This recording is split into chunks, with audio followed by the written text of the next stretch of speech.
Good morning. My name is G.T. Sweeney. I'm the Chief Information Officer at Healthfirst. My job is my team is responsible for delivering and maintaining all the technology that we use within Healthfirst to support our business processes, to support our collaboration and engagement with the delivery system. And increasingly, we'll talk a bit about it today, but increasingly technology that we put directly in the hands of our customer to do, amongst other things, our part in improving access to care.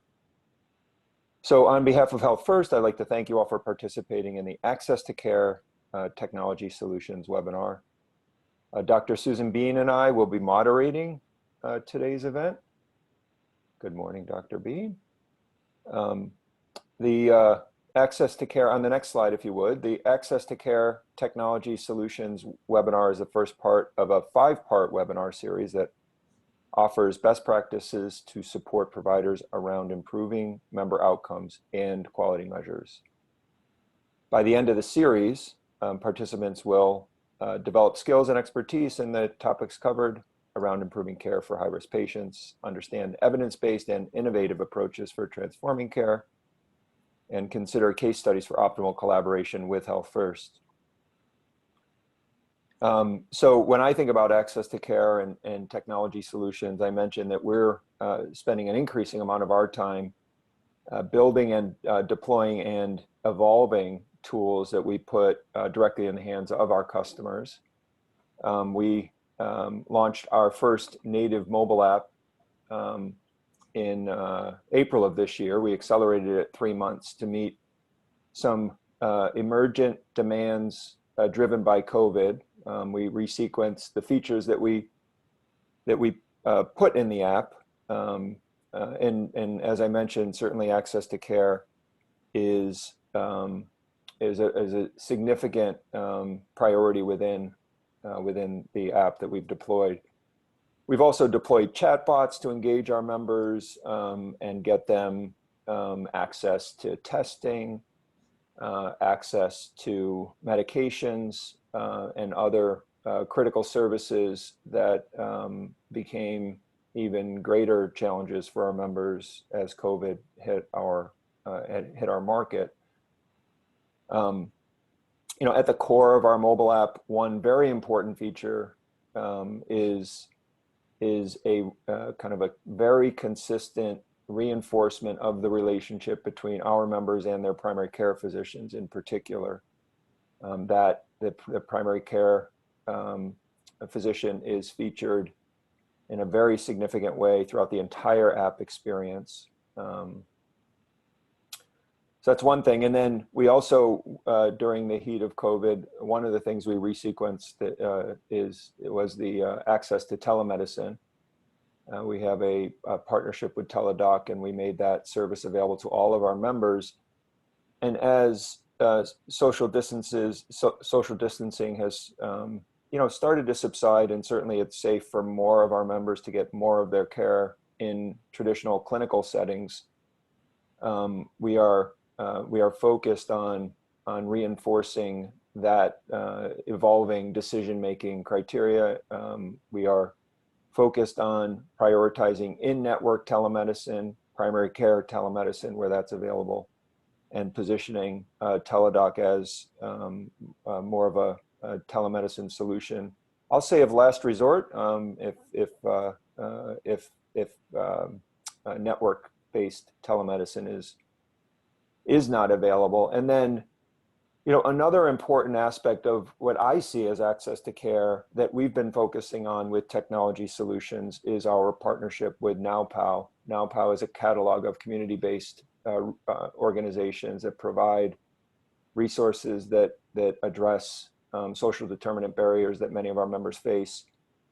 We've integrated into our app not only a very sophisticated kind of care navigation tool that allows our members to navigate our traditional provider directory, but we've also integrated into the app the ability to navigate these NowPow catalog of resources to address their social determinant needs and barriers as well.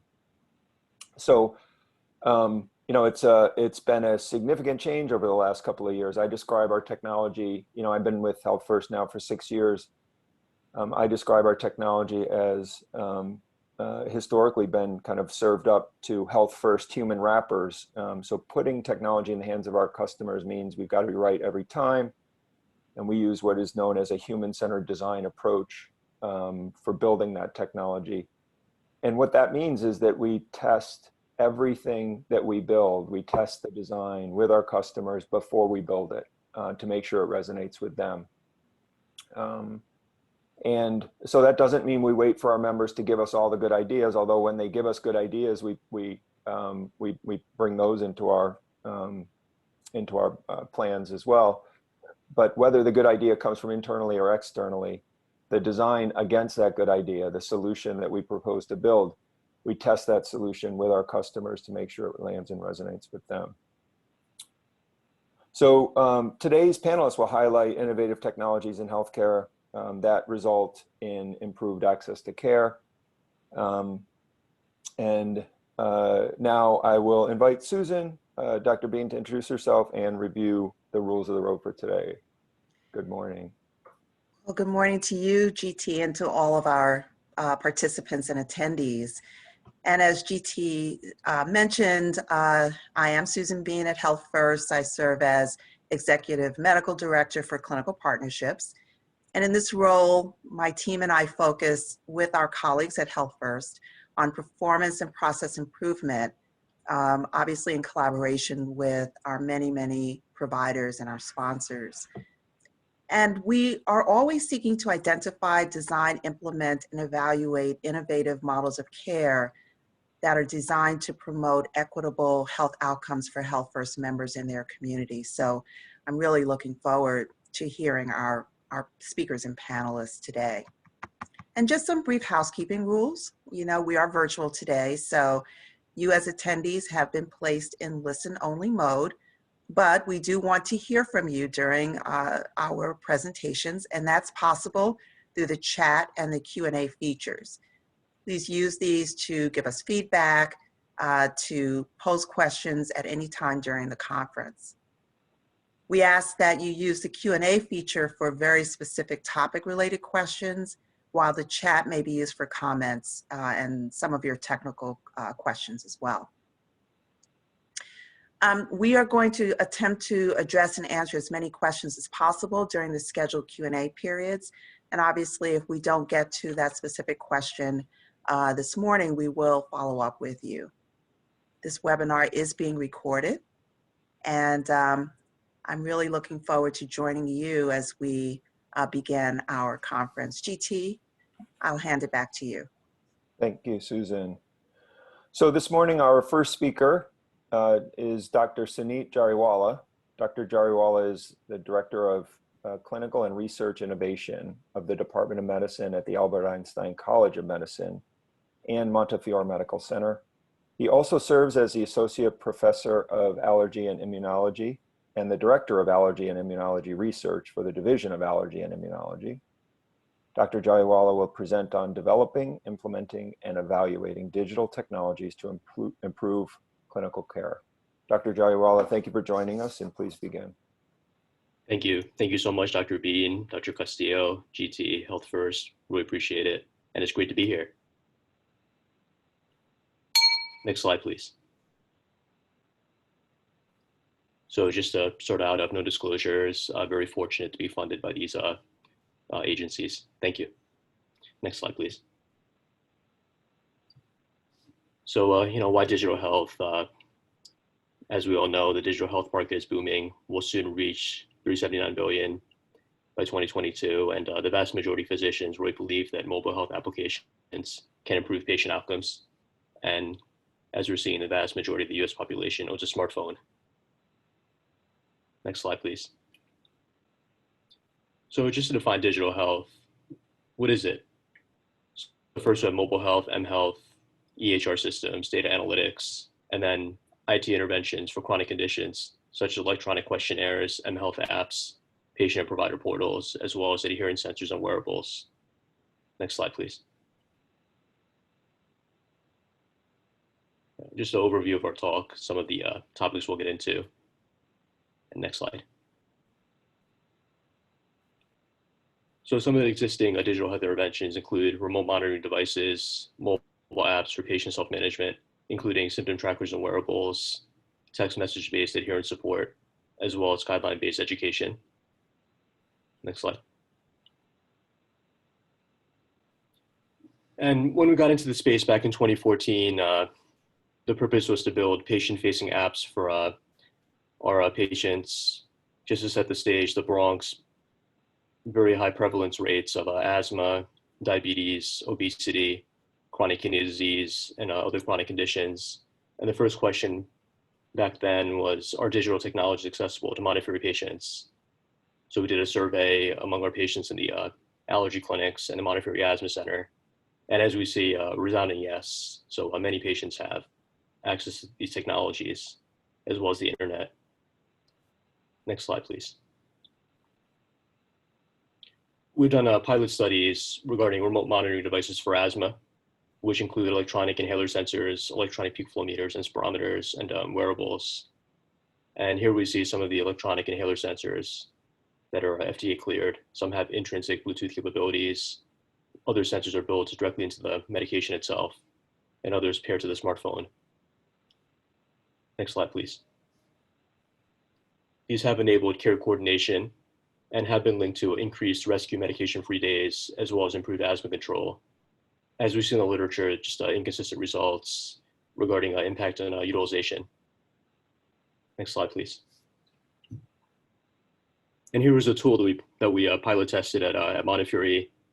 So we had the inhaler sensor, which was placed on the rescue as well as controller medication, and then paired to the smartphone. And then pretty much tracked adherence in real time, as we see on the right side of the screen. Therefore, patients that weren't so adherent could be outreached by our community health worker. Next slide, please. Then we have symptom trackers, which, as we see, a sensor device on the right side of the screen. For example, this sensor records a 24/7 cough frequency, and cough counts have been inversely associated with lung function, predicting asthma control, quality of life, as well as healthcare utilization at 3 months. Next slide, please. As well as wearables, which collect data on physical activity, sleep quality. With a Fitbit-derived sleep quality has been linked to improved asthma control. And wearables can collect asthma trigger data, predict asthma outcomes, therefore real-time management. Have been used for other conditions such as for patients with cancer, as well as patients with chronic kidney disease needing dialysis. Next slide, please. Also, text messaging apps such as those that are built into many of the apps at this point include medication reminders with links to improved asthma quality of life, but again, an inconsistent impact on asthma utilization. These apps can enable communication between care teams and patients, promote self-management, improve asthma control, and decrease unscheduled office visits. Next slide, please. Moving on to patient-facing asthma education mobile apps, which we've been working on since 2014. So features can include educational videos, push notifications, games, VR. And multiple available features can increase patient adoption. There have been trends towards improved asthma control knowledge. However, inconsistent results with other outcomes, such as quality of life and utilization. Next slide, please. And recent studies, show that very few apps are comprehensive, guideline-based. About 50% follow the guideline-based recommendations, and most apps are informational, while others potentially lack usability features. Next slide, please. And the asthma mobile health study so use the Apple Research Kit data collection app to perform a virtual cohort study. So all activities were conducted off-site, collected data on air quality, asthma control, quality of life surveys, And as was here, just major attrition. So 41,000 downloads through our national campaigns. And at 6 months, just 173 active users. Next slide, please. And even in the diabetes space, so there have been AHRQ identified gaps. So in early 2018, about 280 publicly available diabetes apps, but as we see in this review, just so few apps improve A1C, and none showed improvements in quality of life, blood pressure, BMI. Some of the shortcomings: study duration, lack of privacy policies, and usability.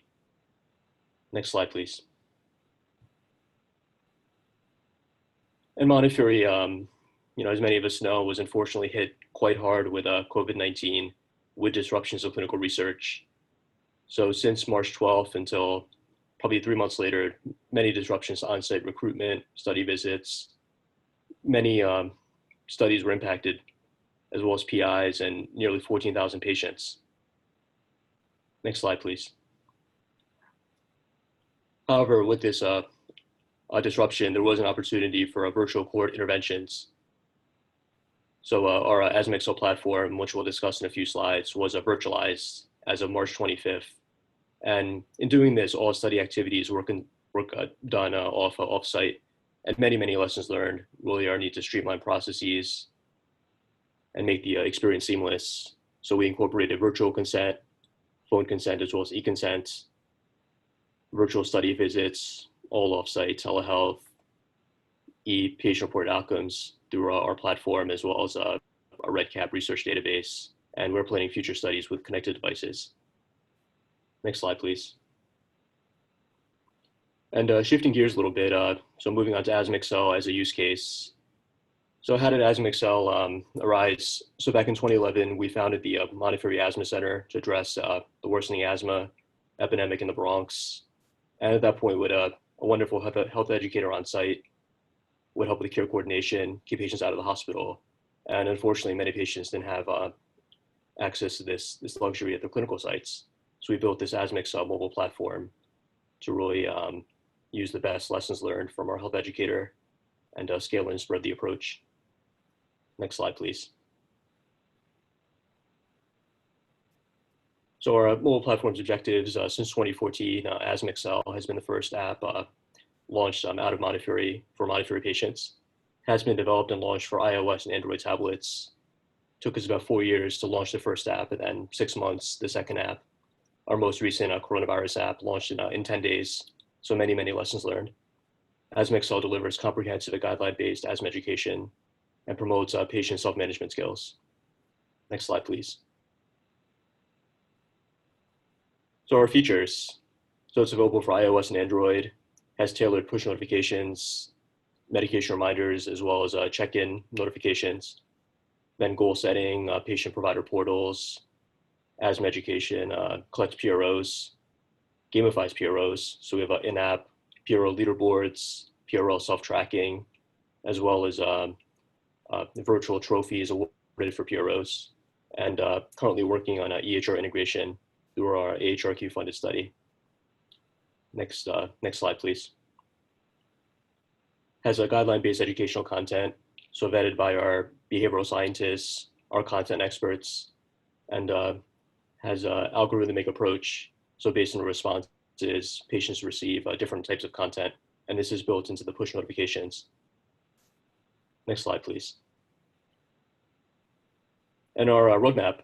So since 2014, has from day one been user-centered.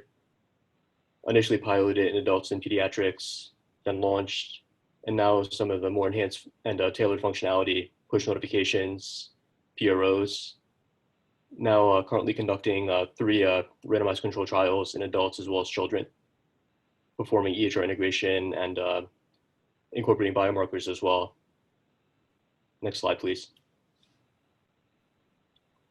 So our long-term value, from day one, design sessions with patients, providers, other stakeholders, such as social workers, psychologists, user-centered and iteratively refined, more than 500 refinements, behavioral content, motivational content, and sustained use of the app through an adaptive platform.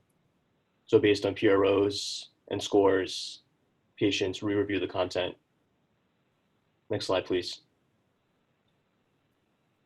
AsthmaXL has improved asthma knowledge, as we see here, and almost to the same degree as a health educator, and convenient access as well.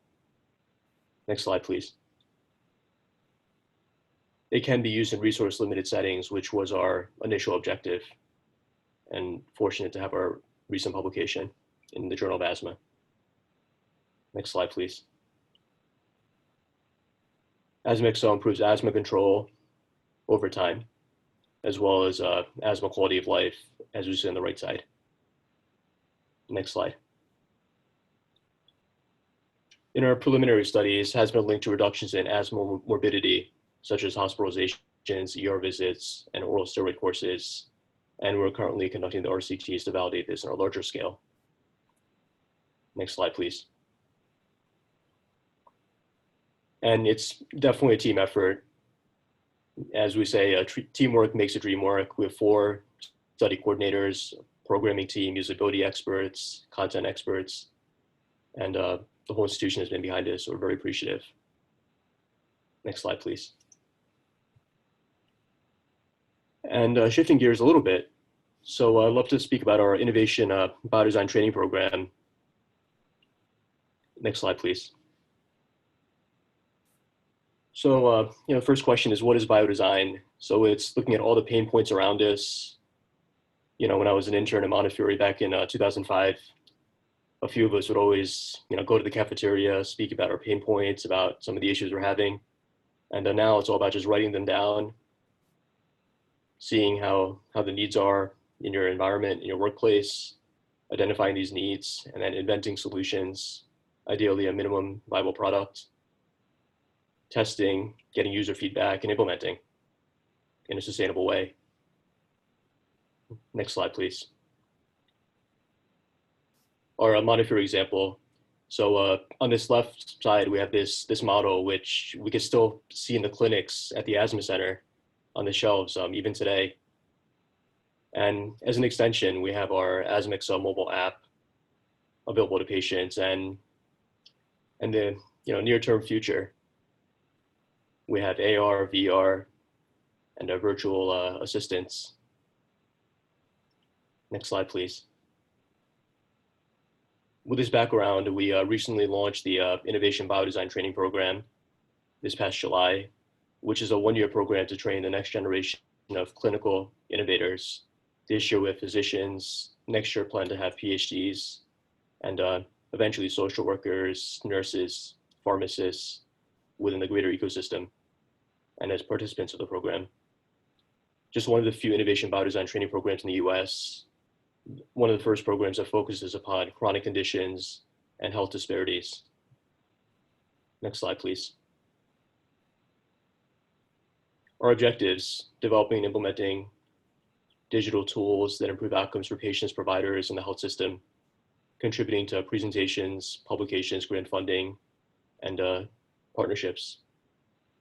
And the whole innovation-based ecosystem at Einstein Montefiore, didactics, we're building an educational curriculum, mentoring, as well as sustainable product development and implementation, and eventual scaling. Next slide, please. So just to summarize, health technologies must be guideline-based, user-centered, and validated. These will make clinicians' lives easier. And most importantly, teamwork makes the dream work. Thank you so much for this opportunity, and happy to answer any questions.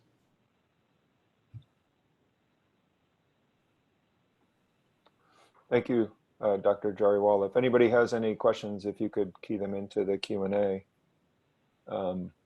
If I could start with one, Dr. Jariwala, I'm curious, the allergy app that you shared. I have 2 questions. First of all, do you think about integrating that with kind of a set of devices in the future, or do you think it's mostly focused on education for the foreseeable future?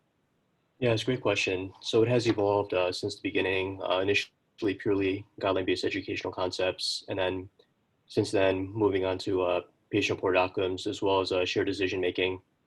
And now, just given the emergence of telehealth with the pandemic, telehealth is great, but a lot of limitations within the actual encounter. For example, the physical exam, as well as the shared decision-making process. Absolutely, that's definitely in the roadmap within probably the next 6 to 9 months. Integration with remote patient monitoring, and by then we'll have the EHR integration, and digital phenotyping, as well as risk stratification and big data approaches. So I think a lot of potential in that space. Absolutely. Great. And my second question before we go to the participants, actually, Deborah Tomasetti hit the same point in chat. What can you speak about the cost of utilizing the apps? Who pays, or is it free for consumers? Absolutely. Yeah. So great question. From day one, has always been free for patients. So every patient has access to a guideline-based, reliable, validated information, and from day one has been purely grant funded. So we're very fortunate. Received about 2.4 million in grants, and that's a question: who pays? So at this point, we're always applying for grants, increasing the functionality, and have scaled to different conditions as well. For example, heart failure, diabetes, COPD, HIV. And our vision is a single platform. And right now, just still very fortunate to be living off the grants, and would love to explore other opportunities as well. Great. Helen, what other questions do we have from the participants? Sure, GT. There's one question. Could we see an example, or could you share an example of phone or e-consent? This is an area that we were having trouble with or without patients coming on site. Yes, definitely. So I've seen a few ways to do it. First, in our experience, pre-coronavirus, we all of our pilot studies, even our randomized control trials, they were done with on-site component. For example, patients would come in and have a baseline consent, which was primarily paper. And then due to the pandemic, when research operations essentially were on pause, we had to really streamline the process. So a lot of it was done remotely, and we had to go back to the IRB. And then we essentially gave patients a choice between phone-based verbal consent or e-consent through our REDCap tool. And the IRB approved, and we eventually found that patients, the vast majority, preferred the e-consent process, because verbal consent could take 4 or 5 minutes. E-consent, a few ways to improve retention, and for example, app use. For example, videos up front can really help the process. And then more recently, we're also seeing other platforms that have e-consent within the tool in itself, which we don't have much experience with, but so far through the REDCap, we do. Thank you. There's a question from Dr. Bean in the chat. How are your colleagues responding to the apps? Are they willing to include this as a part of a treatment plan? If so, how much time must they commit? Yes, great question. So we're very fortunate to have our on-site health educator at our asthma center back in 2011. And then there was a time when our asthma center lacked a health educator. And for those 4 or 5 years, from I believe 2016 until just last year, every patient received the app. And we're also seeing the same in other settings as well. For example, the primary care setting, where there are critical time constraints in delivering guideline-based education. Many PCPs have said that they have maybe 15 seconds to show patients how to use a spacer, have peak flow meter use, an asthma action plan, as well as medication support. And even not all sites have health educators. So there's been a great amount of interest in incorporating these apps into workflows. And also, as I say, when it rains, it pours. For 4 or 5 years, probably we're only in the asthma space, but in the past year, there's been a lot of interest in other conditions from other divisions. So now we have content experts in the rheumatology space for an RA app. We have cardiologists in our team for a heart failure app, and then a CKD app. We have nephrologists, HIV specialists, and from the surgical specialties as well. A lot of these are common pain points, how to collect PROs in the perioperative setting. So it's been great to see cross-Montefiore reach a lot of interest. Thank you, Dr. Jariwala. The next question.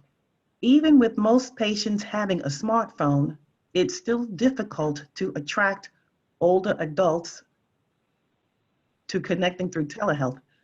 Has your team found any techniques useful to helping these older patients with chronic conditions to become more comfortable with apps? Right, great question. So I'd say probably 2 points with that. First off, most importantly, as GT had mentioned before, there's no one size fits all. It's all about user-centeredness. So we've done focus groups with older adults, which features they'd like to see. And we have several versions. For example, for our pediatric patients, we have a gamified version. For our non-geriatric patients, we have what we call a patient-reported outcome version. But for older adults, they'd like to see other features such as, for example, narration with animated videos, which we developed in our other versions, but they like to see live videos. So just some of these nuances, but we've gone directly to the patients. Many are on our patient advisory board, and just it's all about the feedback and iteration based on what they like, what they don't like. And I'm very fortunate because I get to see patients 2.5 days a week. So a lot of times in the office, I get great feedback. Please change these colors, or this font is too small, or it's great feedback. We have great patients at Montefiore. Great, thank you, doctor. The next question is for Dr. Maya Castillo. She wants to thank you for a great presentation and work. She's curious how the cough sensors work and if you're considering including remote monitoring data into the app. Right, great question. So the cough sensors, those are developed by a colleague up in Rochester, and it's all biosensor based. So these are patches that patients leave on for about 5 days at a time, and they are Bluetooth enabled. So that was, with that, and specifically the cough sensors, we haven't really thought about the app, but definitely RPM, for example, many of these sensors that have a heart rate or even blood pressure. Some do collect EPROs and have a back-end dashboard. And for us, the issue has always been the integration process. So still exploring these opportunities, but in the next 6 to 9 months, I think we will. Great, thank you, doctor. That was the last question in the Q&A box. Okay. Thank you, Great. Dr. Jariwala, for your presentation today. For any participants who have any unanswered questions or want to follow up, please feel free to reach out and contact Dr. Jariwala after today's session. Thank you so much. We appreciate it. Thank you. Well, that was really a great start to the morning, and we'll continue by introducing our panel. So first, we'll hear from Dr. Sarah Saja, who is a professor of gerontology and the director of the Center on Aging and Behavioral Research in the Division of Geriatrics and Palliative Medicine at Weill Cornell Medicine. Her research interests include aging and cognition, caregiving, aging and technology, aging and work, training, and functional assessment. And then we will hear from a team from Hudson River Healthcare. Joining us from this really dynamic and innovative federally qualified health center network will be Adam Lipton, Vice President of Information and Practice Management, Jessica Hudgens, Vice President of Quality, and Kia Anthony, who is AVP of Informatics. And so today, These panelists will focus on technology solutions for facilitating access to care and support for high-risk patients. Sarah, would you begin? Good morning, everyone. And I'd like to thank you for having, my video's not on. Okay. I'd like to thank you for having me. Even though it's early, this is a wonderful opportunity.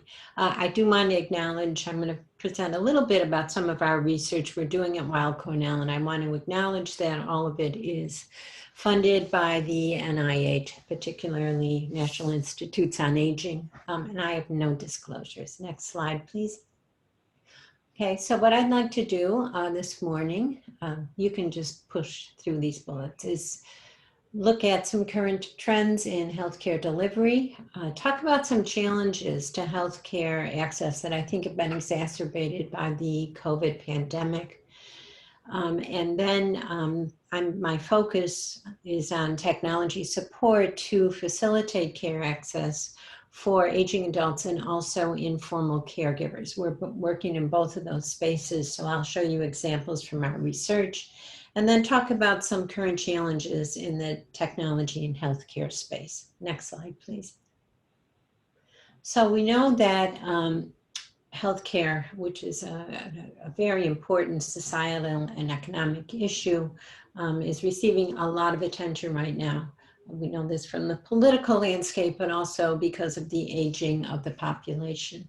If we just want to look at the cost of healthcare, it's been continuing to rise over time, particularly in the US, which is the top line on that figure. Next slide.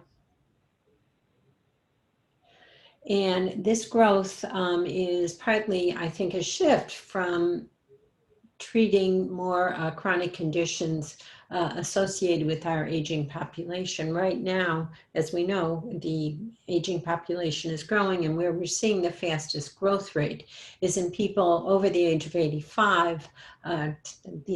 This group is commonly referred to as the oldest old, and as you'll see, healthcare, as people in those, as people get in the older cohorts, their healthcare expenses tend to increase. If we just want to look at this graph, we can see that the number of services by age group and Medicare facilities in terms of both skilled nursing stays and home healthcare visits rise dramatically with age, especially as we get into that oldest old cohort. Next slide.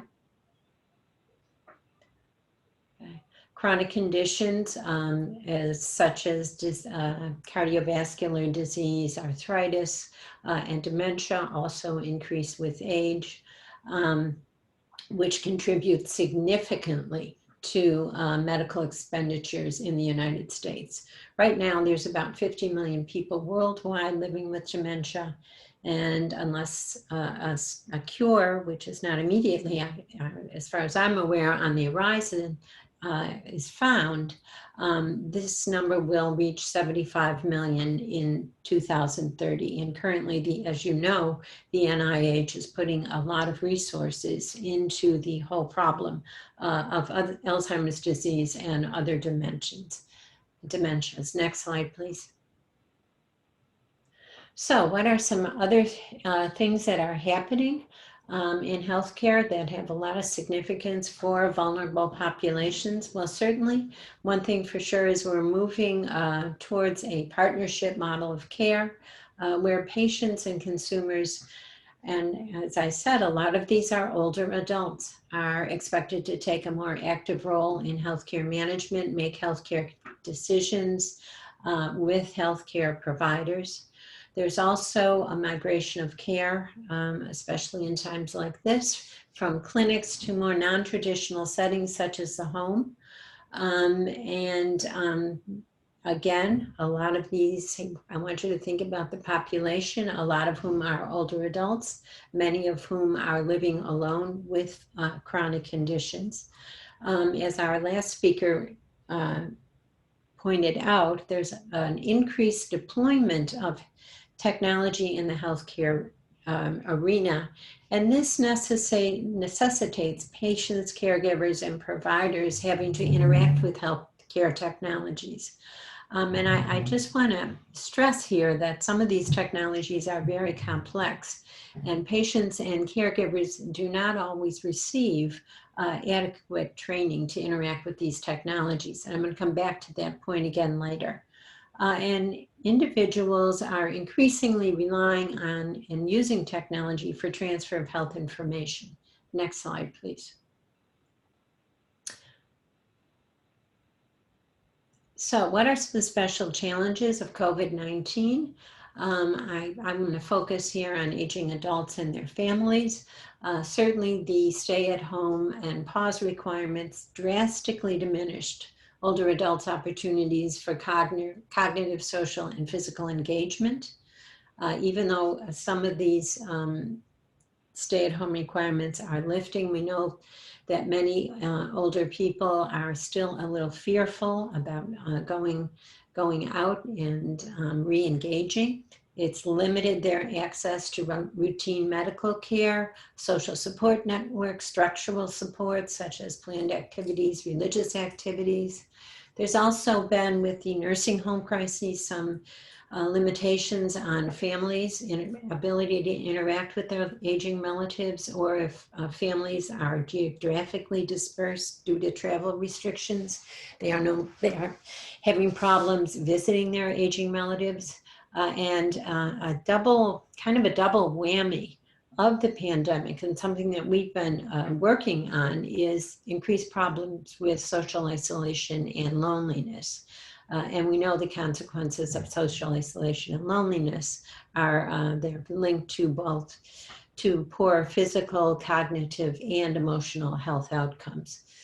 And there's been increased use of technology, as was talked about in the last presentation, to provide access to both care as well as social support. I did some quick checking, and during the pandemic at Weill Cornell Medicine alone, we did about 2,000 daily virtual visits. So the teams at Weill Cornell had to quickly adapt to using technology to provide continual care to their patients. Next slide, please. So how can technology help meet the challenges of population aging? Certainly, I think it can offer some potential in healthcare. We've already seen examples of this in terms of telehealth mobile apps, where patients can be treated or monitored at distant locations. There are also online support systems, which many patients avail themselves of, healthcare information resources and databases, lots of healthcare apps. You just saw a nice example of one in the asthma space, electronic medical records, and also can facilitate caregiver support. Next slide, please. Here's just, you can put these all on, some examples of some of the new technologies that are on the market for people to use to tend to chronic conditions in their home space, or to prevent chronic conditions by staying healthy through things like exercise. Next slide. Technology, I think, also besides health, also can extend further and really improve, and I'll show you some examples from our research. Also enhance communication and decrease isolation. A lot of people now, outside of academics, I know we're all sick of Zooming, but a lot of other people are using Zoom to remain in contact with family and friends. Certainly technology, online education programs can promote lifelong learning and cognitive engagement, which we know is very important to cognitive health. Increased activities for ability to perform everyday activities and also to remain productive. Next slide.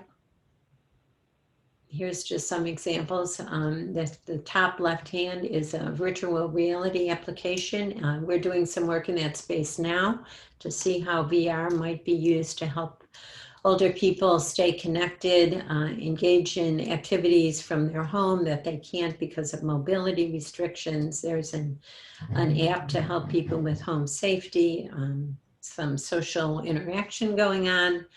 And of course, a version of Alexa. Next slide.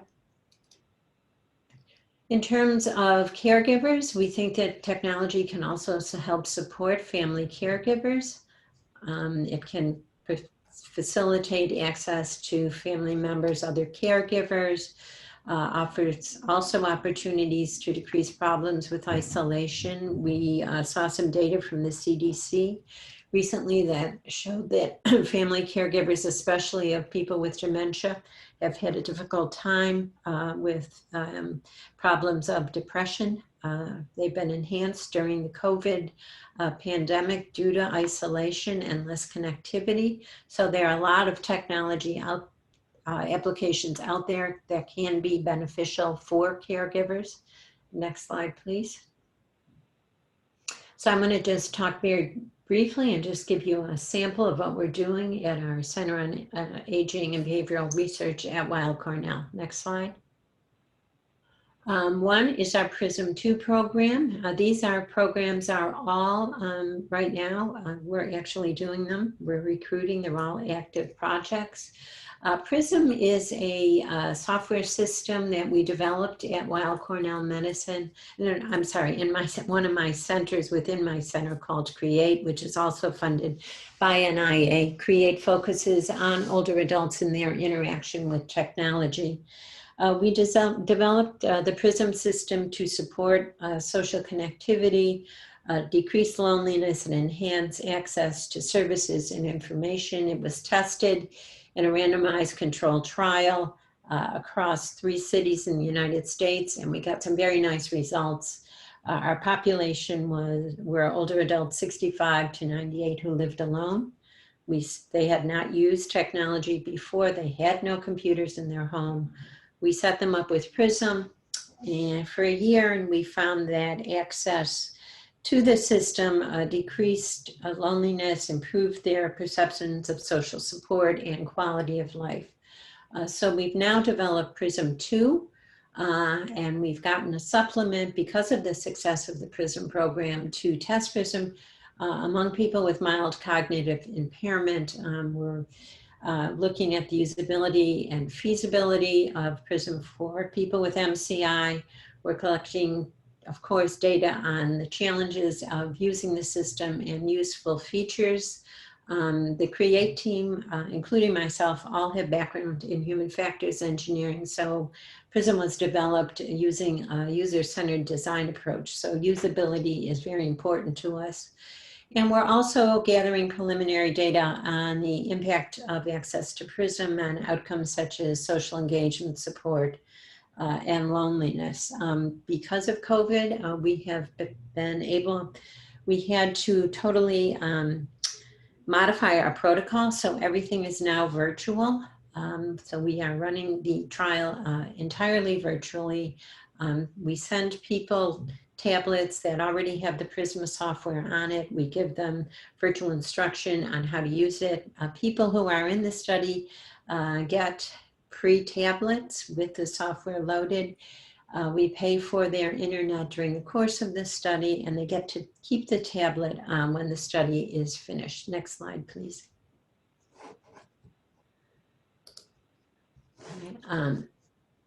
Our Caring for the Caregiver program is another program that we're doing entirely virtually. This is a picture of the home screen. This program is a psychosocial intervention program that is targeting family caregivers as well as patients with early stage Alzheimer's disease. It's a dyadic intervention program. There's a component for the caregiver that focuses on caregiving skills, access to resources, preparing caregivers for the future. There's a care recipient component that focuses on compensation for memory loss and social support. And then there is a component for the dyads that they do together, such as engaging in playing in pleasant activities, relaxation, exercises. There are online support groups, educational and skill building videos.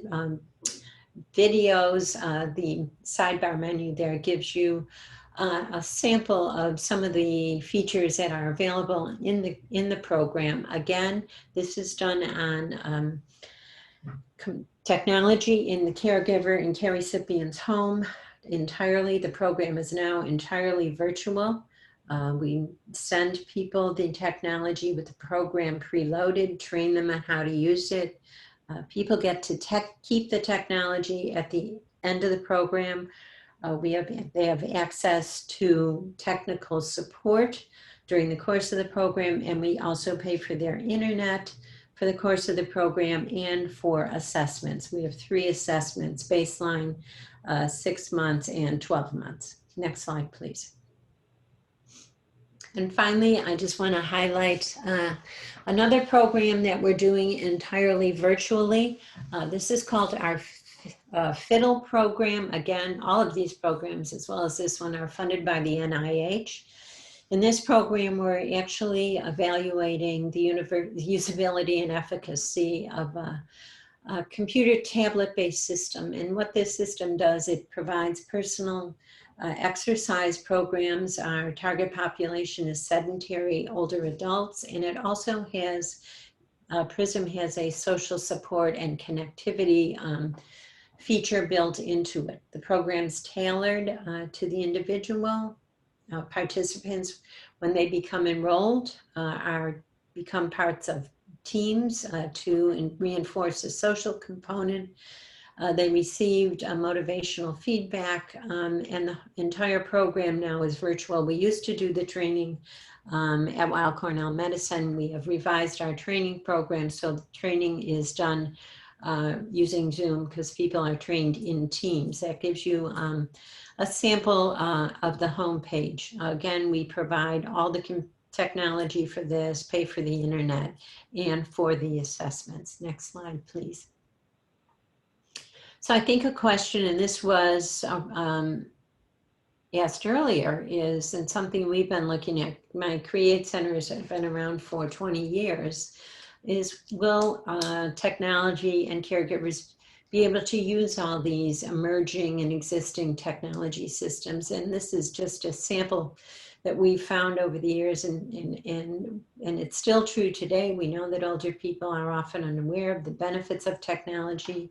They are certainly willing to use it and perceive it as valuable, are more likely to adopt it. And this is some very recent data, and it concurs with other data in the literature. If it's perceived as valuable and contributing to quality of life, older people are not technophobic. They can learn to use technology, but often they need more support than younger adults. And unfortunately, we still do see less adoption, especially in the older cohorts, in rural locations and lower socioeconomic status. Next slide, please. So there are some unique challenges, I think, in healthcare. Healthcare situations in and of themselves are stressful for individuals. So I think sometimes learning to use some type of technology, such as a health monitoring device, can exacerbate this stress because, you know, it is stressful when confronting new technology systems for the first time. So if you couple that with being diagnosed with an illness and getting instructions for care at home, the stress can be exacerbated. And many times people are sent home with a new device and instruction sheets, and that's it. And very, very little information on how to use the device, how to maintain the device, etc. Next slide. We also know that in-home care products are not always 100% reliable. So we have to really think about reliability. That operation, as I said, is often poorly explained, and cost of error is high here. So I think we really need to pay attention to usability. Next slide, please. So conclusions and research needs, you can put these all up. I have a minute left. I think technology is a benefit of has the potential of being beneficial to both older adults and their families. Unfortunately, today, I think still technology systems are designed without a user-centered design process and considering the needs and preferences of older adults. And I think design of these technologies has to include multidisciplinary research teams, consider where the technology is used, and involve representative users in the design process. Next slide. Barriers to adoption include lack of awareness, training, technical support, costs, usability, and continual changes in technology. I like the top graphic there because it shows how the simple thing like the cell phone has evolved over the years. Next slide. And I want to thank you. As I said, we're actively recruiting for the 3 studies I mentioned. You can reach us at that number. Someone will pick it up and call you back, and you can contact me. That's my email address. Thank you very much.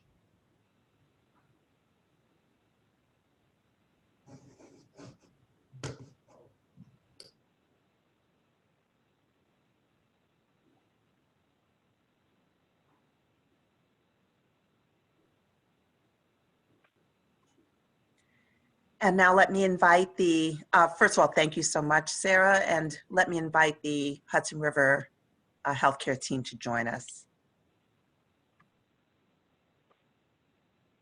Good morning, everyone. My name is Kiera Anthony. I'm the AVP of Informatics, like Dr. Bean said. I'm going to give a brief intro to Hudson River, and then I will be passing the ball over to Adam Lipton, who will further discuss how we use our informatic tools to kind of drive through and monitor things during the COVID crisis. Next slide, please. Next slide. Again, Adam Lipton is the VP of Informatics and Practice Management. He is also the Managing Director for Solutions for Community Health, which is a wholly owned subsidiary of HRH Care. Next slide. Jessica Hutchins, she's our VP of Quality. She works very closely with me and my department on outreach efforts, reporting, things of that nature. We have a very close relationship. Next slide. So a little bit about Hudson River Healthcare. We're a fairly large FQHC. We have about 40 sites in 15 counties in New York, going all the way way upstate, including the 5 boroughs in the city. We have 36 Article 28s, 8 Article 31s, and 3 Article 32s. We also have 20 dental sites. And as of right now, we have 5 FQHC subrecipients. Altogether, we have about 1,700 staff employees. That number's probably increased recently. We also have 627 named providers, 350 FTEs. We have 311 primary care doctors, 121 behavioral health. We have 30 dentists, and we have a pretty good residency program. We have 165 residents. Next slide, please. It's a little bit about our productivity. We're kind of looking to see how things went before the COVID hit, and then after, how our visits would have increased or decreased. As you can see, in January, we had about 74,000 visits. But by August, that had dropped down to just under 60,000. We did do a lot of virtual visits, which Adam will talk more about, but you can definitely see how the COVID affected productivity. The same with patients. We saw close to 53,000 patients in January. And in August, we're only down to about 32, 33,000. Again, you know, COVID definitely took its toll on many organizations. And with that, we also did have to shut down some of the sites while we were trying to monitor and deal with the COVID crisis, which also kind of contributed to the lower visit volume. Next slide. So tools of the trade, and here after this point, I'm going to pass it on to Adam, but we use eClinicalWorks. That's our EMR that is used by all of our health centers. Cognos, which is an IBM product, is what we use for the majority of our reporting and analytical tools that drives a lot of the reports and outreach efforts that Jessica does. Spotfire is our dashboarding tool, also used in informatics to kind of drive data, drive decisions, and kind of get big picture. Care message is what we use to reach out to our patients, via messaging, text messaging, email, things like that. And robotics, we've really kicked it up recently, where we've been using robotics to also reach out to patients, massage certain data, to kind of also deal with the COVID and having decreased staff and things of that nature. So with that, I will pass it on to Adam.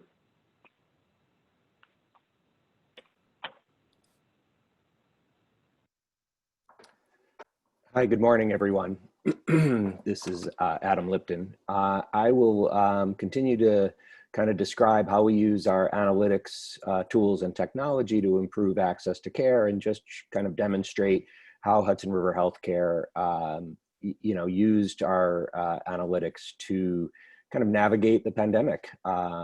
So as you can see on the displayed area chart, you can see the blue represents face-to-face visits, and we had used these tools to kind of demonstrate and monitor on a daily basis with our executive team how we were impacted and how we can avoid or continue to operate our business as we shift from about 5% telemedicine to 77% telemedicine. So you can see we had 5%, let's say, in March, pre-COVID, and the yellow represents telephonic telemedicine, and the green represents video telemedicine or televideo. So through this, the modality had ultimately been the critical key component for us to track how our patients needed to be served and could be served while we navigated the regulatory and reimbursement changes for telephonic versus televideo reimbursement. The unknown component was larger early on as we kind of learned how to train and navigate closing the gap for unknown, because modality became extremely important. Next slide. So this area chart just depicts ultimately the appointments with CPT code, which became more critical for us to differentiate appointments versus actual billable encounters that could convert into revenue. Next slide. So the next type of chart that we used on a daily basis that rolled in the week's trending, the prior week's trending, was this histogram, and we've got the same type of histogram for each modality. So this represents all our visits organization-wide and is through September. If you could see June, there was a major shift from telemedicine and televideo, which represented 77%. Now it's down to 20 to 30% in September. So there was a lopsided shift from telemedicine to back to face-to-face. The yellow column represents the number of appointments, which range from 16 to 19,000. As our no-shows and clocking the no-shows had actually been monitored and captured, the appointments had decreased, and our visit volume in the red is what was actually coded with a CPT code that we could count on as revenue. And through this process and tool, we were able to monitor about a 26% no-show rate overall for face-to-face and modalities, all modalities combined. And the telemedicine modalities were observed to actually be about 10 points lower. So we had much less no-show rates for televideo and telemedicine. Next slide, please. So here's only face-to-face as a modality, and you can see the no-show rate is about 25% of the actual appointments. And if you go to the next slide, you'll see the telephonic telehealth, the no-show rate, which is the green column, only represents 5 to 10%, which is just a significant dramatic difference by modality. And we can measure that in the histogram by week. We also have the ability to slice and dice the information by specialty, by location, by provider, so we can ensure everybody is, actually being kind of monitored and improved and coached through the pandemic. Next slide. And here you can see similarly 5 to 10% no-show rate in the green compared to the yellow, which were our appointments, and the red and blue are what we converted coded with a visit, and the blue is actually a claim that actually got billed. Next slide. So this just represents the unknown modality, which was much higher early on in March when we could not track the modality. And now it ultimately represents the no-shows. You can see in the prior week in September, 333 appointments and 235 of them ended up actually being no-show. Next slide. So here we have some financials that allowed us to actually do some predictive analytics based on with wraparound or with actual payments to just see where are we compared to our budget. The budget line, which I had forgot to mention on the other slides, allowed us to kind of measure where we are in reality compared to budget and prior budget. Next slide. So as we shifted, during the pandemic for our face-to-face visit volume to telemedicine, back to face-to-face, we opened our health centers up in July fully. During that period, we had closed dental, closed podiatry, cut back on pediatrics and women's health services. So there was just a dramatic change in our visit volume. And when we ramped up in July to reopen our doors, as many businesses did throughout the pandemic, applications such as this is what we call the recall oversight application, is a recall module and allows us to look by region or by location for everyone who actually is due for an annual physical. So by comprehensive physical for women's health or adult or pediatrics, we were able to actually use this module to not only predict how many patients were due for a comprehensive physical, which is a HEDIS measure for many of the age groups, it also allowed us to predict the potential income if we achieve it and track the compliance by location, by region, and whatnot. Next slide.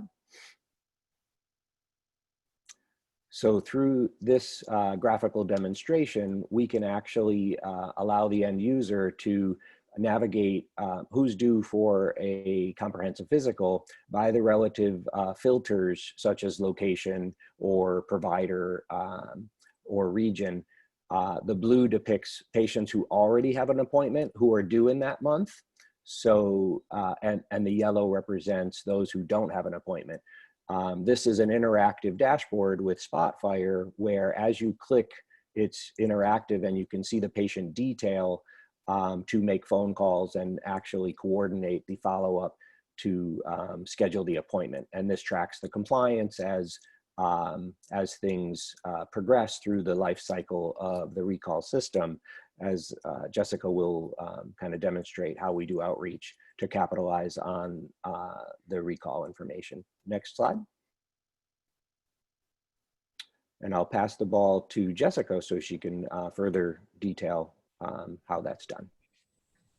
Good morning, everyone. So just gonna provide a quick overview of what our incentive program process looks like. So we have successfully developed a robust incentive program process.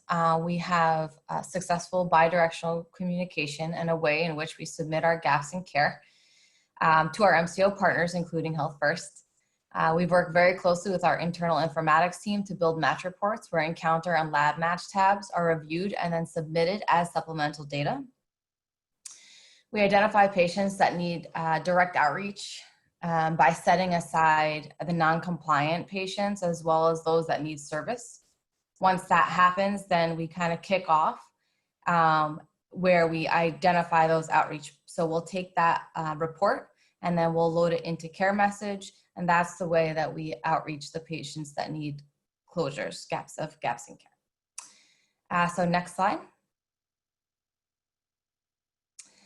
In 2019, this is just a quick overview again. These are some of the campaign outreaches that we've done. So we have successfully sent out and reached just shy of, I think, 58,000 patients in 2019. And some of the campaigns that went out and the focus were cervical cancer screening, colorectal cancer screening, breast cancer screening. We did a campaign for hypertension, and we did smaller campaigns for some diabetes measures. In 2020, we have had some wrenches thrown in the mix into our 2019 and 2020 incentive program year. But we use a text messaging platform to really ensure safety and compliance for our patients throughout COVID. And then also throughout the transition back to in-person care. So the 2020, you'll see here, we have telemedicine, we have transitions of care, we have our call center. There's so many avenues in which we're using the text message platform to outreach to patients, but we're also making sure that we're still trying to close gaps throughout this time. We have focused this year on colorectal cancer, cervical cancer, and breast cancer screening. We are also sending out messages for health news and still, of course, giving updates on where we stand as an organization for COVID-19. We are very excited for the upcoming program year, and we're aiming for a strong collaboration, not only with Healthfirst, but with the rest of our MCO partners as well. And that's it.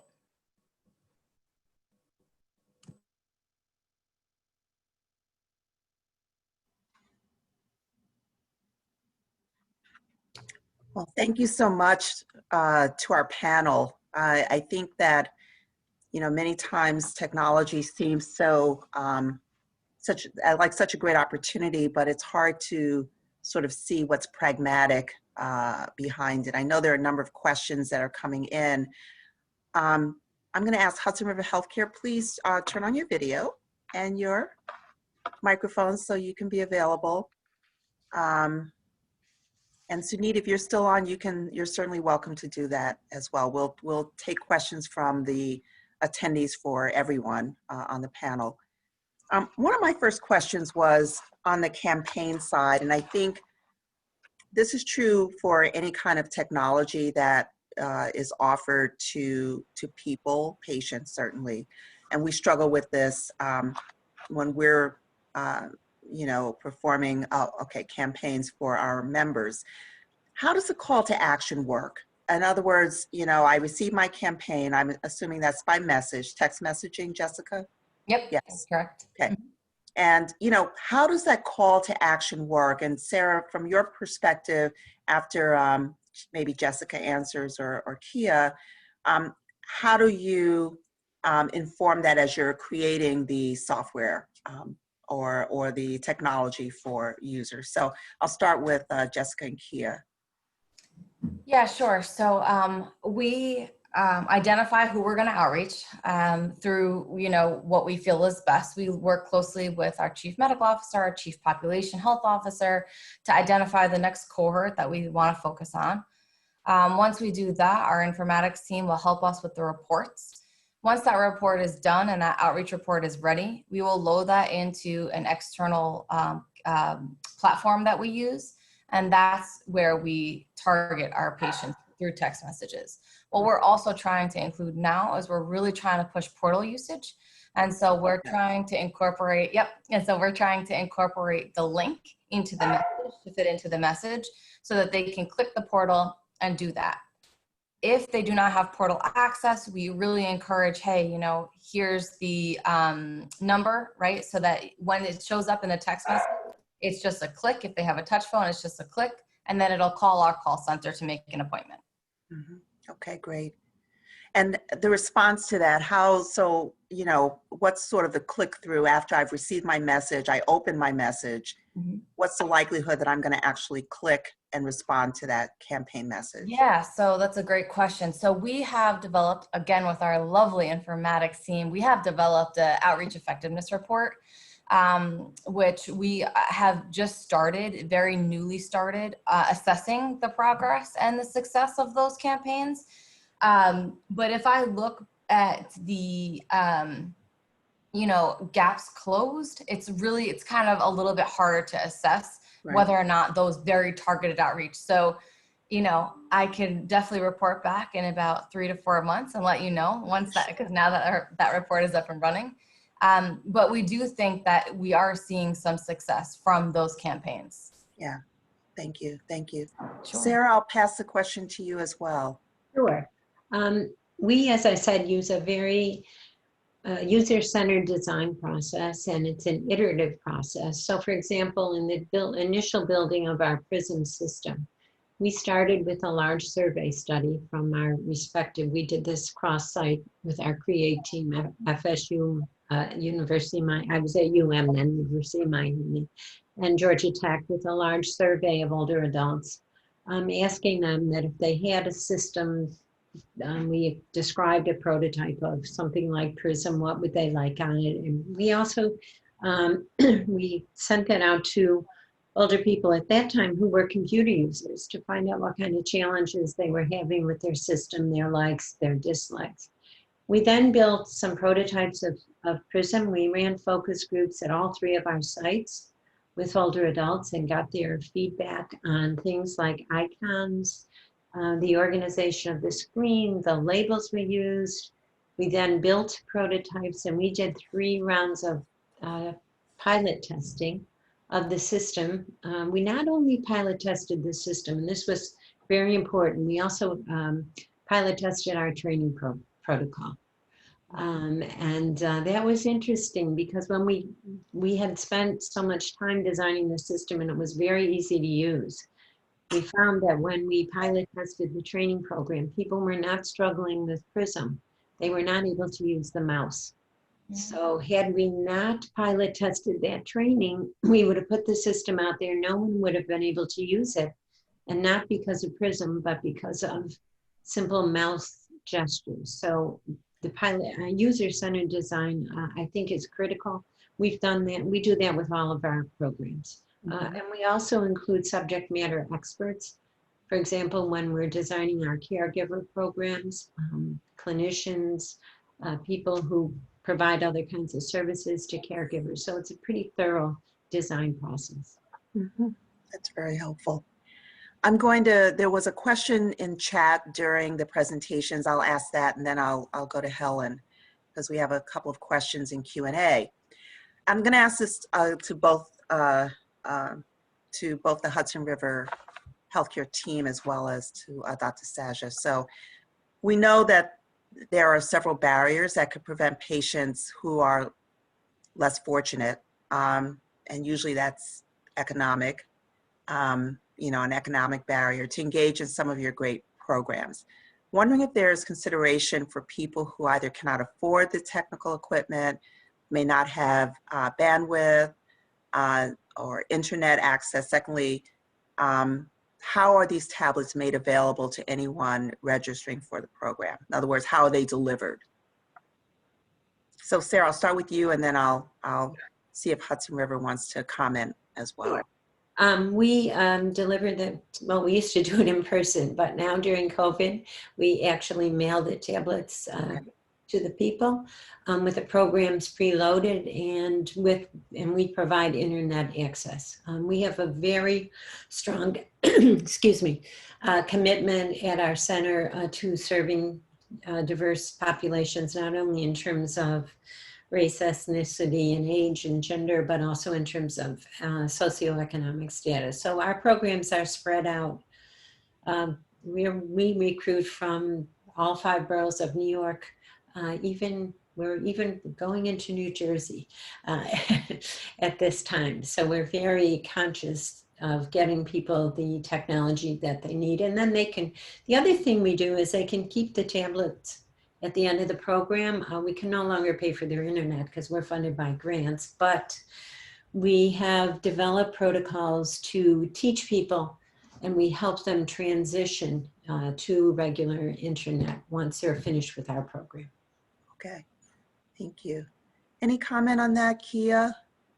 in terms of, and also at Adam, Jessica, in terms of you have a really broad reach in terms of your network of care providers, and you will reach some of our most vulnerable members, I know, for Healthfirst in terms of health outcomes, economic challenges, et cetera, communities of color. That's part of your mission and your vision. How have you found, or are there any barriers, equity challenges for accessing the technology that you're offering in terms of telemedicine and other services? I can comment a little bit, and then I know Adam could probably build on that. But from what I see most of the time is just a lack of information, because our population, some of them don't have cell phones and things like that, or email addresses. So the big broad outreach that we try, we can't accomplish because, you know, I don't have the data to give to Jessica, to give to her team to go on and reach out to these patients. And I'll just add, you know, we haven't given technology out in the broad sense, so that you know, hasn't been our problem as of yet with all the mobile monitoring devices, you know, that we reviewed earlier. But we are tracking social determinants of health now and overlapping that in the outcome measures. So we are, you know, able to, you know, not only risk code, but see the disproportionate use of even what we offer, such as video conferencing versus a telephone call. We have, I think, 3 or 4 locations, you know, in rural settings where telemedicine is more difficult to achieve because they don't have high-speed broadband. So we've noticed higher sense of telephone calls being required versus enabling, you know, video conferencing. So, you know, just through the pandemic, you know, we've really observed a lot of that. We also have an iPad solution that captures PHQ-9 scores, as well as social determinants of health and sexual history. Pre-pandemic was rolling out, and we bought probably 30, 40, maybe even more iPads for our waiting rooms. And I think the touchless check-in process is impacting data capture. But while we were implementing it, the reading levels of the patients were actually, you know, being observed as a gap to goal as we were implementing this. Some sites had higher education and reading levels than other sites. Jessica, I don't know if you wanted to add any more to that. No, I think you covered it beautifully. Yep. I'd just like to echo what Adam said. We are, besides as a PRISM for MCI, we're doing PRISM 2 in an RCT in Tallahassee at Florida State, is testing it in rural locations. And one struggle that they have had, as Adam said, is with internet and broadband, strong broadband access there. And in one of our other caregiver studies that we did in Miami, in the city of Miami, in a lower SES neighborhood, we had to install at that time internet in the homes of every single one of our caregivers. So I think the idea that everyone is connected is you know, not true. And I think this is a broad policy issue as we move more towards digital health and accessing services digitally. I think not having access is really widening healthcare disparities. Mm-hmm. Thank you. Thank you. Helen, I see a question. Yes, a question from Debian Fletcher Blake. It will be useful to gather on patient usage of technology by regions and groups to provide targeted outreach to eliminate technology and digital disparity. So more, I guess more of a comment, but there is another question that was actually addressed to Dr. Jarawala that I think the panelists could address, and that's non-English speaking patients. So how do you address non-English speaking patients? I can start. We have some of our programs, our caregiver program, for example, is available in English and Spanish currently. So we try and do our programs in English and Spanish as much as we can. These are NIH funded projects, but the caregiver program is totally English and Spanish. We plan to do the same thing eventually with the fiddle program, as well as translate into other languages that are prevalent in New York City area. Yeah, and I'll just add, we always make sure that every campaign, every text message, all of our resources and tools that any patient receives is in both English and Spanish. So dependent on when the report pulls from ECW, dependent on what the patient has identified their primary language is, that's what they will receive the text message in. Thank you. I do notice a comment by one of our attendees that telephone visits may be preferred over virtual for some patients, especially socioeconomic in certain neighborhoods, I guess, that are challenged in social economic ways. But the issue moving forward will be reimbursement for these visits and our thoughts on this. I know that my colleagues are on the phone. Healthfirst constantly is posting what we know about reimbursement, the regulatory environment in terms of what is reimbursable. And I think that pure phone visits are constantly something that we are listing to, ensure that they are covered.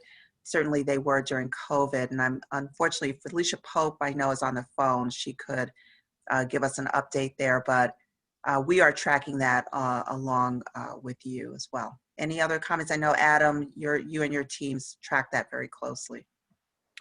Yeah, I think we're really just doing our best to follow the ever-changing regulatory environment. We were fortunate that the state and Medicare had, changed their methodologies or guidelines during the pandemic. I think we're really worried after the pandemic that it reverts back. So, that's the next pivotal moment for us, is that, our operation, I think, is really planning to continue the, split of telemedicine as well as face-to-face care. And we hope that the regulatory and reimbursement world keeps up with what they've established during the pandemic, because I think it's been it's proven, I think, that there are successes. There's a lot to learn still in the telemedicine arena. However, I don't think it's planning to go away anytime soon, unless the regulatory environment forces it to go away by not reimbursing it. Absolutely. Well, I wanted, do we have another question? Okay. Yes. Go ahead, Helen. Yes, there's a question in the chat. This is from Hillary Gorins. I was wondering, in the offices where reading was observed as a challenge for some patients, was this tracked, and were the patients given information on literacy services? That's an interesting question. We are, definitely monitoring the use of, let's say, capturing the surveys, the PHQ-9, social determinants and sexual history, and in English and Spanish, as we were speaking of the different languages. And we're just ramping up some additional referral services that, based on the social determinants of health, are tracking and allowing connections to specific services, whether it be a food bank or a homeless shelter. And I'm sure there could be reading. I'm not aware of actual reading programs or school, but social determinants asks the different levels of education. So it definitely is possible, but we're in the early phases of really capturing and taking action on the social determinants that we capture. And I think that will be much trickier in a telemedicine role versus face-to-face, because the whole process of check-in and referral process is a little clunkier in the early stage of telemedicine. And I think that through the rest of this year, we're definitely planning to evolve. And I think we've contracted with some referral platforms to enhance that. Jessica can probably expand on that, to really improve outcomes in that regard. Thank you. Thank you very much. Another question in chat. This is from William Bell, addressed to HRHC. He says, are you seeing an uptick in mental health issues still due to COVID? And is telemedicine still a viable option for mental health? I'll say, I think that because we've got, 11 behavioral health programs, we have seen a steady pace of the visit volume, let's say, in behavioral health. So I don't think we've seen an upsurge in behavioral health. We've been able to maintain our visit volume well, and the demand has been met via telemedicine. And we're in the midst of getting certified for all our programs via the state for their telemedicine certification. But I don't think we've seen an upsurge, more of a stable level, pre and post. Wow, well, what a really great Q&A session. What great presentations. Thank you so much to all of our panelists for your contributions today. I think we've touched on a couple of topics that we could bring back in future meetings to explore even more. I want to say that if you have other questions, please submit them. Please contact the panelists. If you would like to, their information will be available in the presentation as we forward it to you. And that brings us to the end of today's webinar. We have been really grateful to all who participate, our panelists, of course, but to each of you who attended. We are going to continue to have some breakfast series to touch on some topics that are really current and important to our neighbors, communities, patients, and members. Next Tuesday at 7:30 a.m. Please join us as we talk together about equity, COVID, and substance use disorders. And with that, we are at the end of today's webinar. Thank you so much and have a great day.